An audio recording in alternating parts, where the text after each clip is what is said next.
इससे पहले के वीडियो में मैंने आपको बताया था कि डिसेबिलिटी क्या होती है और डिसेबिलिटी के टाइप्स क्या हैं, और इसके बारे में मैंने कुछ शॉर्ट में एक्सप्लेन भी किया था, जैसे कि फिजिकल डिसेबिलिटी हो गई, इंटेलेक्चुअल हो गई, blood disorder, multiple disabilities, nature of disabilities, learning difficulties, mental behaviour और क्रॉनिक न्यूरोलॉजिकल कंडीशंस के बारे में बताया था। तो हम लोग जिस डिसेबिलिटी के बारे में बात करने वाले हैं वो है फिजिकल डिसेबिलिटी।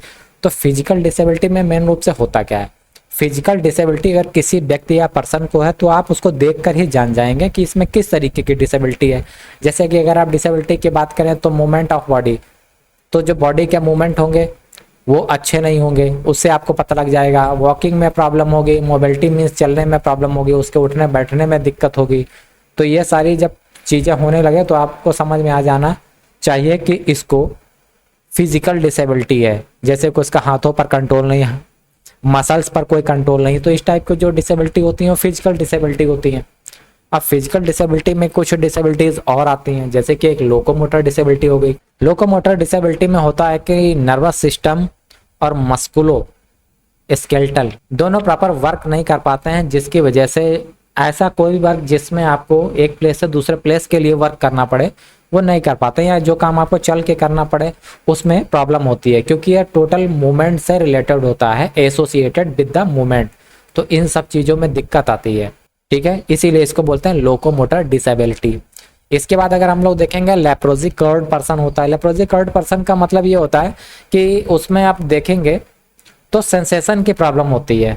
अब यह सेंसेशन हैंड्स में भी हो सकती है, यह सेंसेशन आईज में भी हो सकती है, और ये सेंसेशन जो आईज की पलक होती है उनको क्या बोलते हैं? Paresis in the eye and eyelid, ठीक है। तो आंखें और आंखों की जो पलक होती है उनमें भी यह सेंसेशन की प्रॉब्लम हो सकती है। अगर आप देखेंगे सेरेब्रल पाल्सी देखेंगे तो इसमें एक चीज आपको समझ में आएगी, इसमें होता क्या है? Non progressive neurological condition affecting body movements.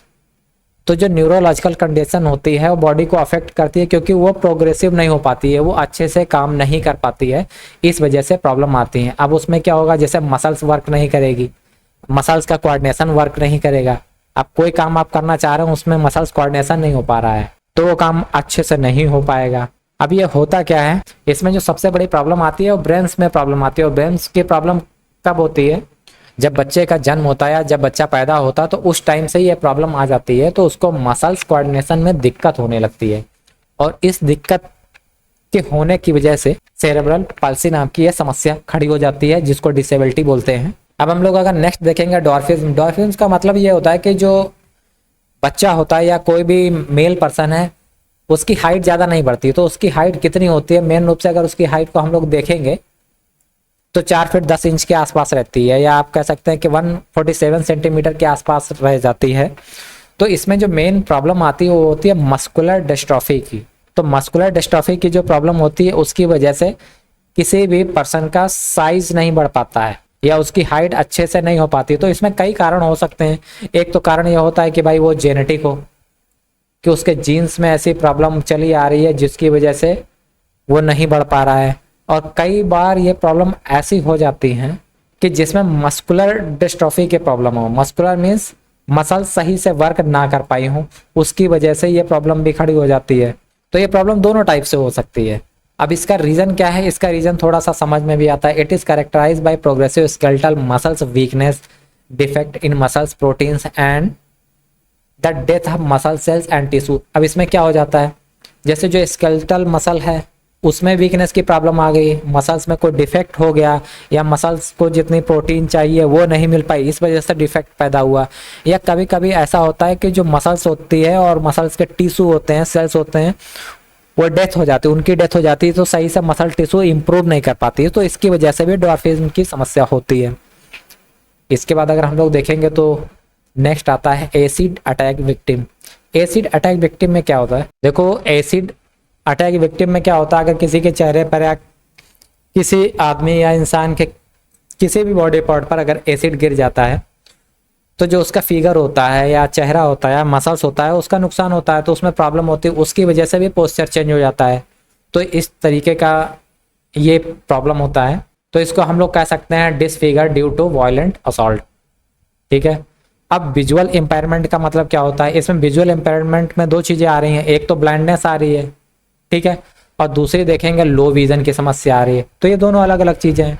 Blindness का मतलब जो बिल्कुल नहीं दिखाई पड़ रहा है उसमें प्रॉब्लम, और लो विजन का मतलब दिखाई तो पड़ रहा है मगर किसी को पास का दिखाई पड़ रहा है या दूर को दिखाई पड़ रहा है, किसी को बहुत हल्का दिखाई पड़ रहा है। तो ये दोनों समस्याएं होती हैं।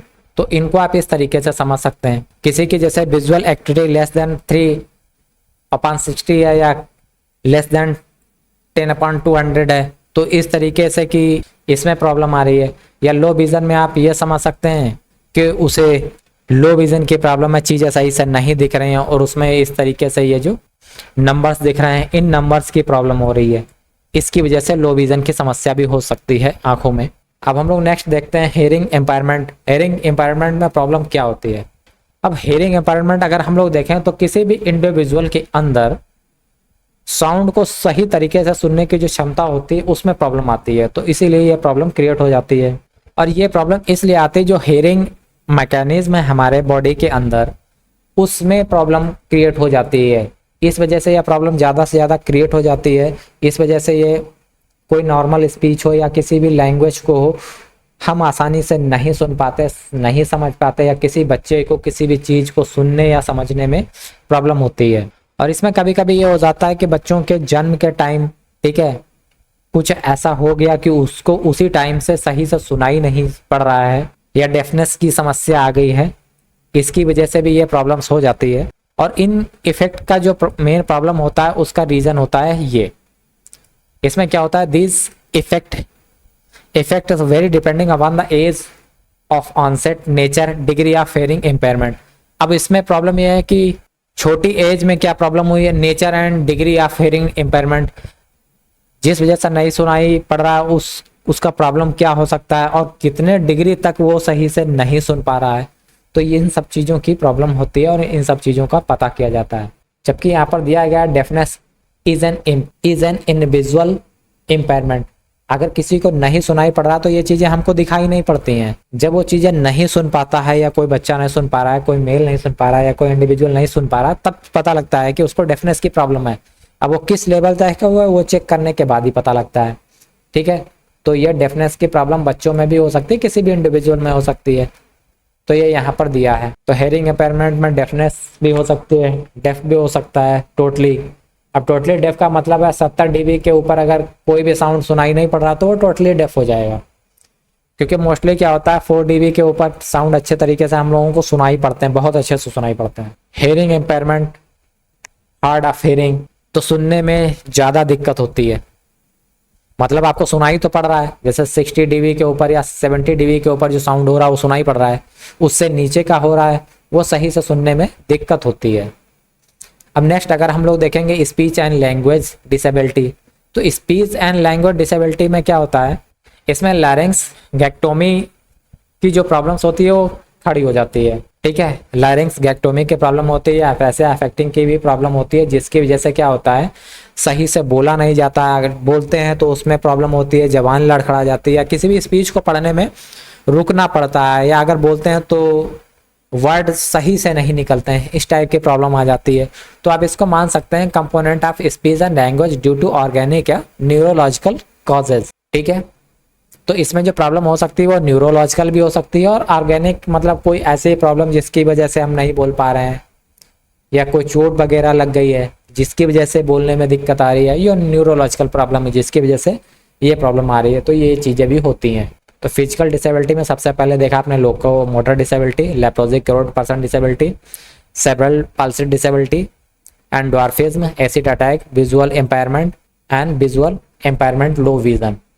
ये इस तरीके से आपने देख लिया तो ये आपको समझ में आ गया होगा कि फिजिकल डिसेबिलिटी क्या होता है।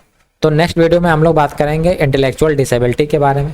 कोशिश करेंगे नेक्स्ट वीडियो में सारी की सारी डिसेबिलिटी जल्दी से पूरी हो जाए, या इनमें 2 या 3 डिसेबिलिटी को एक्सप्लेन कर पाएंगे। तो जैसा भी होगा नेक्स्ट वीडियो में हम लोग इसको क्लियर करने की कोशिश करेंगे। तो मिलते हैं आपसे नेक्स्ट वीडियो में। वीडियो देखने के लिए धन्यवाद। जय हिंद।